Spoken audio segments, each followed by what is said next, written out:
నమస్తే అండి. మీ పేరు? పైడాడు శ్రీనివాసరావు అండి, నగర బీసీ ప్రధాన కార్యదర్శి వైసీపీ. సార్ ఇప్పుడు ఇక్కడ విజయవాడ వెస్ట్ నుంచి ఫస్ట్ టైం షేక్ హసీబ్ గారు నిలబడుతున్నారు. సో ఆయన గెలిచే అవకాశాలు ఉన్నాయని మీరు అనుకుంటున్నారు ఇక్కడ?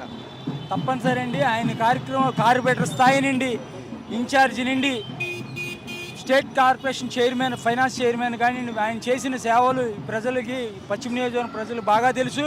కరోనా కష్టకాలంలో కూడా ఆయన చేసిన సేవలు కానీ అన్నీ జనాలకి తెలుసు.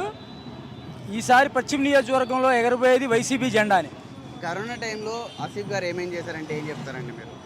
కరోనా టైంలో ఈ యూపీ నార్త్ ఇండియన్స్ మొత్తం వాళ్ళకి ఎంఆర్ఓ గారు, కలెక్టర్ గారితో మాట్లాడి వాళ్ళు స్వస్థలాలకు వెళ్ళేటట్లు తగిన ఏర్పాట్లు చేసే విధంగా అన్ని రకాలుగా ఆయనకు ట్రైన్లు ఏర్పాటు, రాయనపాడులో తీసుకెళ్ళి ఇక్కడి నుండి ఆయన సొంత డబ్బులతో కారులు అవి పెట్టి ట్రావెలింగ్ ఏర్పాటు చేసి రాయనపాడులో ట్రైన్లు ఎక్కించడం ఆయన చేసిన కార్యక్రమాలు చాలా ఉన్నాయి. అనేక రంజాన్ తోఫాలని, కరోనా కష్టకాలంలో తోఫాలు, కూరగాయలు అన్ని రకాలుగా ఆయన సదుపాయాలు కలిగించారు ప్రజలకి. ఇప్పుడు వ్యక్తిగతంగా హసీబ్ గారి గురించి చెప్పమంటే మీరు ఏమని చెప్తారు?